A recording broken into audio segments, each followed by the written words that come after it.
Alright, I'm on hole number 4 of the Coastal Classic tournament. I'm in the Tuesday qualifying round, and I'm in my practice count, so I'm still using it. I'm still using today as a practice round.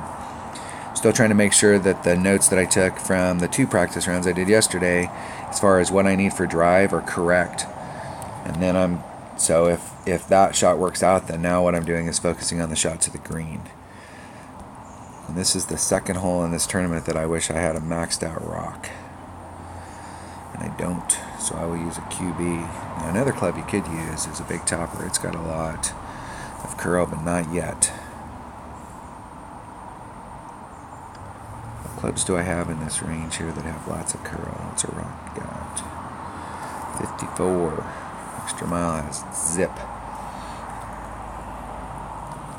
How about down here? Big Dog has a lot of curl. How much does it have? It has 100% curl. If I bought a big enough ball, if I used my Big Dog for this shot.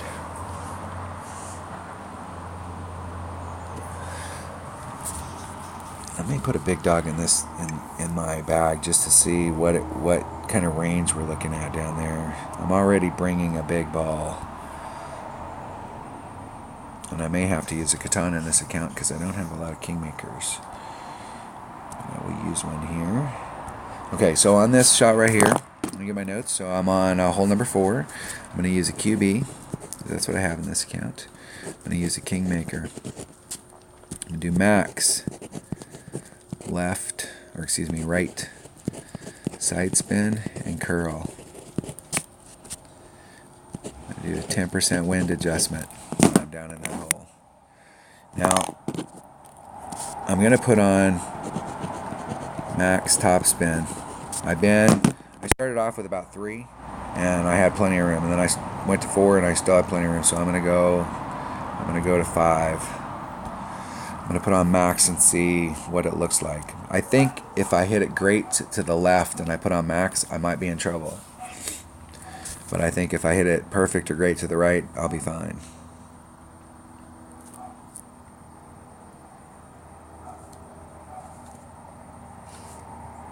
All right, here we go.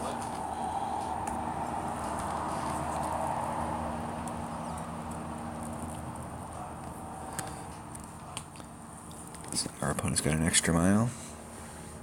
Now, I will tell you this. If you come out here to this island, I'm not a fan of hitting out to that island, and I'll never hit out to that island, even though, like, if I was playing an expert or one of the upper divisions, I might, just because the wind's going in your direction over there, and so the shot coming into the green, if you've got a short iron shot, you got a great short iron shot, and the wind's going with you, so it's easy to make wind adjustments.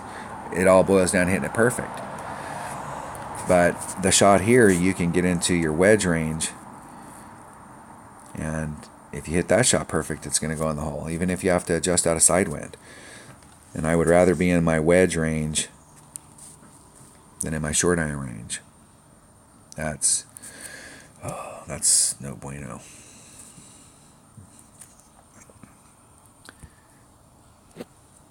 Okay, so side spin is king here. But I do have room for a little bit more top spin. I'll be out there by that little sign.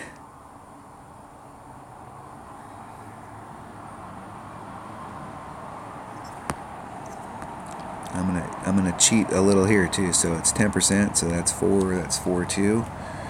So we're gonna do a 4-2 wind adjustment. I'm gonna do maximum curl. Hitting it perfect.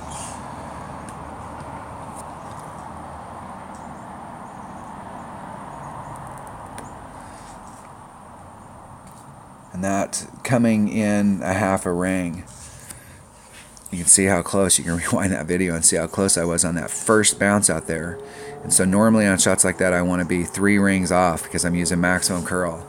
I want to be on the edge of my blue ring to give myself enough room for a grade on the inside and still hit the fairway and not clip the rough. And I cheated there. I came in a half a ring, so I was only 2.5 rings off. And with a moderate amount of curl, that wouldn't have mattered. I would have given myself plenty of room. But with max curl, that 3 rings is real important. And if you go back and watch that video, even on a perfect shot, I was pretty close. the curl kind of brought that shot in a little bit to the right, and so I was like a ring, maybe a ring and a half off. It would have been real close if I'd hit that grate to the right. So this guy's only hope, Obi-Wan, is that I can get this in the hole. And we're in rapier range, and we're right at max rapier. I gauge about 1 backspin. It's about 1.5 per ring. I'm going to go right at it. So it's 1.5 per ring, so that's 3, so it's about 2.5 rings. And all boils down to hitting it perfect.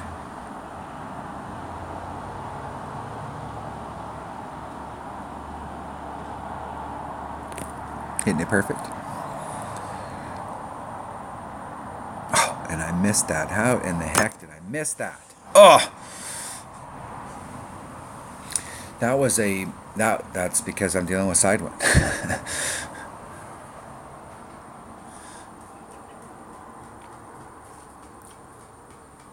I was definitely at max club.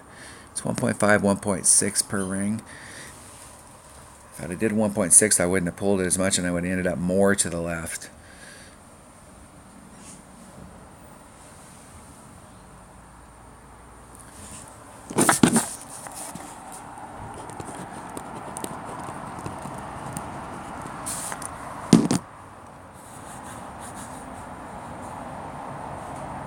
I'm going to go back and diagnose that shot and see where it went wrong, because that's something that can be fixed in that shot right there.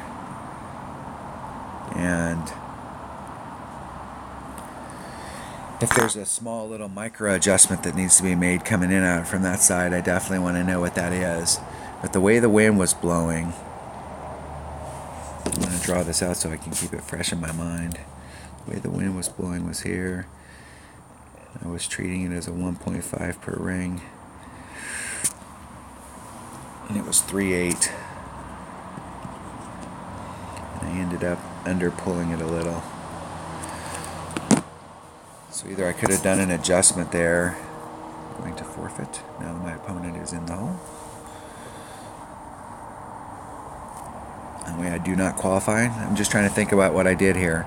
So the wind was blowing. Let's go out to the hole here. The wind's blowing in this direction. Let me scroll in a little. So the wind was blowing in this direction, and it was going 3.8. Oh, sorry, I was touching the screen down here. Let me start over. The wind's blowing in this direction. It's going 3.8. I was treating the club with 1.5. I think it's like 1.5, 1.6. It's right in that neighborhood. But I was treating it as 1.5, so I did a 2.5 ring pull. That was 3, and then half of 15 would have been 7.5. So I did a 2.5 ring pull, and I ended up on the outside. So if I would have done, and I mean just barely. So if I'd have did a 10% adjustment there, that would have raised this 3.8. That would have added on 0.38. So basically 4. So that would put me at 4. And just like on the other shot, it would have been at 4.2. And that means for this 1.5, that would have been almost 3 rings. Almost. A little short. And that was a little bit of difference. So I'm going to put on here 10% on both shots. See, and I'm going to go back and look at that video and see really what I did there as far as like how I lined it up. But I was going right, it seemed to me that I was going right at it, and distance wise it was perfect, and I hit the shot perfect. It should have been in the hole. Alright, that was hole number 4. If we don't look at those shots and be critical of ourselves, that's why it's important to record your own gameplay. So when you're shooting tournaments, record all those holes, and then go back and watch those videos and be really critical of your shots, and like whether you did enough, or whether you if you left enough room, or what you did right and what you did wrong, so that the next round you'll have a better understanding of that hole. All right, that was hole number 5 of the Coastal Classic Tournament. Thanks for watching.